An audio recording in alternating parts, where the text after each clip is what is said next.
혹시 스마트폰 알림 살짝 보셨을 뿐인데 방금 내가 지금 뭘 하려고 했지? 깜빡했던 경험 다들 있으시죠? 놀랍게도 단 한 번의 알림 확인이요 우리의 집중력을 완전히 되돌리는데 평균 23분 15초가 걸린다고 합니다. 이는 캘리포니아 얼바인 대학의 글로리아 마크 박사 연구팀이 밝혀낸 사실인데요. 여러분, 더 충격적인 건 뭔지 아세요? 최근 같은 연구팀의 조사에 따르면 우리가 화면에 집중할 수 있는 시간이 평균당 47초에 불과하다고 합니다. 불과 10여 년 전보다 3배나 짧아진 시간이죠. 스마트폰 알림을 하루에 몇 번이나 확인하시나요? 만약 하루에 최소 5번 이런 디지털 방해를 받는다고 가정하면요.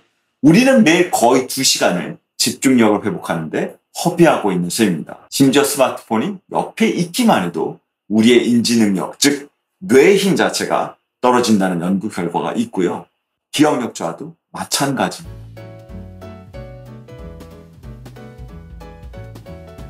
아침에 눈 뜨자마자 스마트폰부터 확인하고 잠들기까지 손에서 놓지 못하는 생활. 그런데 이상하죠. 어제 분명히 잠도 충분히 자고요. 나름대로 쉬었다고 생각하는데도요. 머리는 늘 멍하고 몸은 천근만근하고 피곤하게 느껴질 때가 많습니다. 마치 뇌가 방전된 것처럼 집중력을 다시 회복하는데 평균 23분 이상이 소요된다고 하니 이러한 현상은 단순한 피로감을 넘어서요. 우리 뇌가 보내는 위험 신호일 수 있습니다. 오늘 우리도 모르는 사이에 소리 없이 우리 뇌를 공격하고 집중력을 갉아먹는 보이지 않는 도둑들의 정체를 낱낱이 파헤쳐보고자 합니다. 바로 정보 과잉과 디지털 미디어가 우리 뇌에 가하는 부담, 그리고 그로 인한 디지털 시대의 뇌피로에 대한 이야기와 그 해결책입니다. 우리는 지금 문자 그대로요, 정보의 홍수 시대를 살고 있습니다. 인터넷 검색 한 번이면요, 전 세계의 모든 지식이 쏟아지고요. 그리고 통해서는요, 실시간으로 친구들의 소식과 온갖 이슈들이 업데이트됩니다. 전문가들은요, 현대인이 하루에 접하는 정보의 양이요, 과거 몇 세기 동안 한 사람이 평생 접했던 정보의 양보다 많을 수도 있다라고 이야기합니다. 하지만 우리 뇌의 정보 처리 능력은요, 2만 년 전이나 지금이나 똑같습니다. 이 엄청난 속도를 따라가지 못하고 우리 뇌는 본질적으로 수렵과 채질을 하던 원시시대 환경에 맞춰서 진화해왔을 뿐인 것이죠. 당시에는 생존에 필요한 제한된 정보를 신속하고 정확하게 처리하는 것이 중요했습니다. 하지만 지금은 어떻습니까? 뇌 작업 기업 용량이라는 것은 마치 컴퓨터의 램과 같아서요, 한 번에 처리할 수 있는 정보의 양에는 분명한 한계가 있습니다. 이 한계를 넘어서는 정보가 지속적으로 유입될 때 우리의 뇌는 인지과부하 상태에 빠지게 됩니다. 인지과부하는 말 그대로 뇌가 한 번에 처리할 수 있는 정보의 양을 초과해서요, 정보 처리가 비효율적이 되거나 혹은 정신적 피로를 느끼는 상태입니다. 뇌가 용량 초과되거나 과열된 상태인 거죠. 인지부하 이론에 따르면 학습이나 정보 처리에는 3가지 유형의 부하가 작용합니다. 정보 자체가 가진 고유한 복잡성인 본질적 부하, 둘째는 정보가 제시된 방식이나 불필요한 방해 요소로 인해 발생하는 외재적 부하, 그리고 마지막으로 실제로 정보를 이해하고 저장하는 데 사용한 본유적 부하입니다. 현대 디지털 환경은요, 특히 이 외재적 부하를 극도로 높입니다. 불필요한 알림, 현란한 광고, 복잡한 인터페이스 등이요, 모두 외재적 부하를 가중시켜 정작 중요한 정보를 처리하고 학습하는 데 써야 할 뇌의 자원을 고갈시키게 되는 것이죠. 이건 마치요, 음식점에 가서 메뉴판을 보고요, 점원에게 말을 해서 주문하는 방법과는 다르게 키오스크라고 해서 사람을 대신해서 메뉴와 선택을 클릭을 해서 제가 신용카드를 꽂고 결제까지 스스로 해야 되는 것이죠.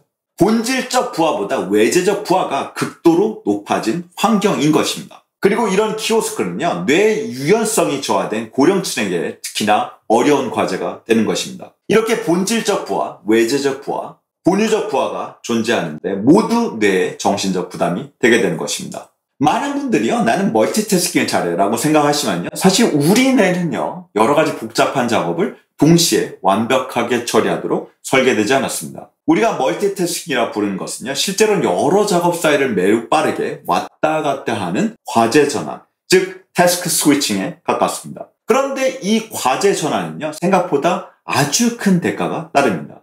이렇게 과제를 전환하는 데서는요, 이 과제를 전환하는데 비용이 들게 되는데요, 한 가지 작업에서 다른 작업으로 주의를 옮기는 과정과 이때 발생하는 시간 및 뇌의 정신적 에너지 손실을 의미합니다.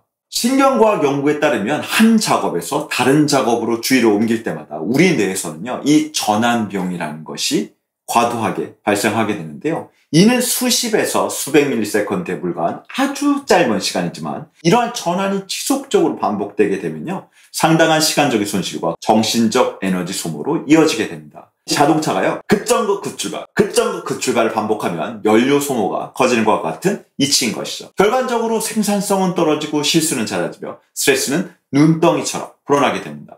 심지어 어떤 연구에서는요, 잦은 멀티태스킹이 단기적으로 IQ를 떨어뜨릴 수 있다는 결과 보고도 있습니다. 자, 이제 강력하고요, 교묘한 집중력 도둑들을 만나볼 시간입니다. 바로 우리 손에서 떠나지 않는 스마트폰 속 디지털 미디어, 특히 숏폼 콘텐츠와 끊임없이 울리는 알림입니다. 채 1분도 되지 않는 짧은 시간 동안요, 이 강렬한 시각적, 청각적 자극, 그리고 즉각적인 재미를 선사하는 숏폼 콘텐츠는요, 한번 보기 시작하면요, 마치 블랙홀처럼 빠져들어 시간 가는 줄 모르게 되죠. 그 이유는요, 바로 우리 뇌 보상회로와 깊은 관련이 있습니다. 이런 자극적인 콘텐츠는요, 한번 빠지게 되면요, 우리 뇌에서 쾌락 호르몬, 행복 호르몬이라 불리는 도파민 신경전달 물질을 대량 분출시키게 됩니다. 문제는 이 과정이요, 마치 슬롯머신을 당기는 것처럼요, 가변적인 강화 계획으로 작동한다는 점입니다. 이 슬롯머신을 계속 당기면서요, 언제 이 슬롯머신이 터질지 모르는 보상에 대한 기대감이요, 우리를 계속해서 화면을 스크롤하게 만드는 것이죠. 이렇게 쉽게 빠르게 얻는 강렬한 도파민에 뇌가 익숙해지면요, 몇 가지 심각한 문제가 발생합니다. 첫째는요, 내성이 생겨서 더 강한 자극만을 추구하게 됩니다. 이전에는 소소한 즐거움을 주던 활동들이 시시하게 느껴지고 점점 더 자극적이고 즉각적인 만족을 주는 것만 찾게 되는 것이죠. 이런 것들은 단순히 영상뿐만 아니라요, 미각에도 영향을 미쳐서 먹는데도 만족감을 못 느끼게 되고 계속적으로 더 자극적인 음식, 더 맛나는 음식을 추구하게 되면서 비만에도 영향을 줄 수 있게 되는 것입니다.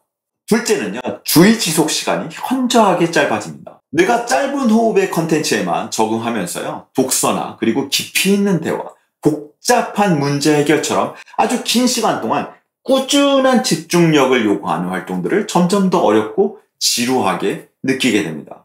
뇌가 유연하고 말랑말랑해지는 신경가소성 원리에 따라서요, 우리의 뇌는요, 우리가 자주 사용하는 방식대로 변화하고 거기에 안정감을 느끼게 되는데요, 숏폼 중독은 말 그대로 산만한 뇌를 스스로 훈련시키는 것과 같습니다. 여기에 시도 때도 없이 울려대는 카톡, 왓츠앱, 라인, 슬랙과 같은 각종 애플리케이션 알람은요, 우리 뇌를 상시 전투대기 모드로 만들어서요, 극심한 피로감을 유발하게 됩니다. 이 알림들은요, 우리 뇌 방향 전환 반응을 교묘하게 이용합니다.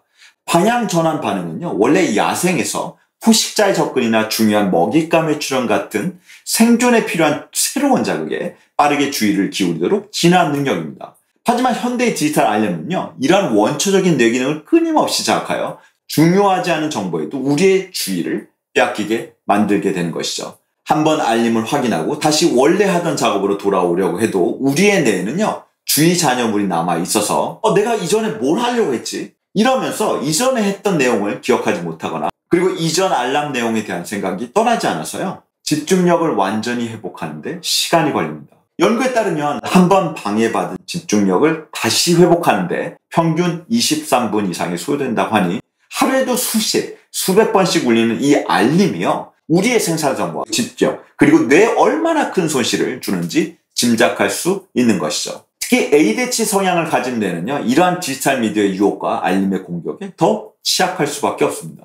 앞서 말씀드린 것처럼 ADHD 뇌는요, 도파민 시스템 조절에 어려움이 있을 수 있는데, 이는 디지털 미디어가 제공하는 즉각적이고 강렬한 보상에 더욱 쉽게 빠져들게 만듭니다. 또한 충동을 억제하고 주의를 통제하는 이 전두엽 기능이 상대적으로 약하기 때문에 한번 자극적인 콘텐츠에 노출되거나 알림의 주의를 빼앗기면 좀처럼 그 속에서 빠져나오기가 어렵게 되는 것이죠. 이렇게 외부 자극에 지속적으로 끌려다니다 보면 정작 자신의 내면의 목소리에 귀 기울이고 스스로 목표를 설정하고 계획을 실행하는 능동적인 삶을 살아가기가 더 힘들어지게 되는 것입니다. 자, 그럼 우리는 어떻게 해야 될까요? 우리 뇌는 수백만 년에 걸쳐서 점진적으로 진화해 왔습니다. 지금처럼 빠르고 현란하며 끊임없이 변화하는 디지털 환경이 아니라 상대적으로 느리고 예측 가능하며 자연적인 자극이 줄을 이루는 환경에 적응해 왔었던 것이죠. 하지만 지금 우리 뇌는 자신이 진화해 온 속도와는 전혀 다른 엄청난 정보 처리 요구와 디지털 자극의 공세에 무방비로 노출되어 있습니다. 이제는 우리가 적극적으로 우리 뇌를 보호하고 그리고 디지털 환경과의 건강한 관계를 설정할 때입니다. 그런데 이것은요, 단순히 스마트폰 사용 시간을 줄이자는 구호를 넘어서 우리 삶의 주도권을 되찾고요, 그리고 뇌의 잠재력을 최대한 발휘하기 위한 의식적이고 능동적인 삶의 태도에 대한 이야기일 것입니다. 구체적으로 어떤 노력을 할 수 있을까요? 먼저 정보 유입을 의도적으로 통제하는 것이 중요합니다. 첫 번째로 불필요한 뉴스레터 구독을 취소하고요. SNS 알림은요, 최소화하면 정말 필요한 정보만 선별해서 받아들이는 연습을 하는 것이죠. 두 번째로는요, 여러분들이 잘 알고 있는 디지털 디톡스를 주기적으로 실천하는 것입니다. 하루 중 특정 시간, 예를 들어서 저녁 식후라든가 혹은 일주일에 반나절 정도는요, 스마트폰이나 컴퓨터 없이 지내며 뇌에게 진정한 휴식을 선물하는 것이죠.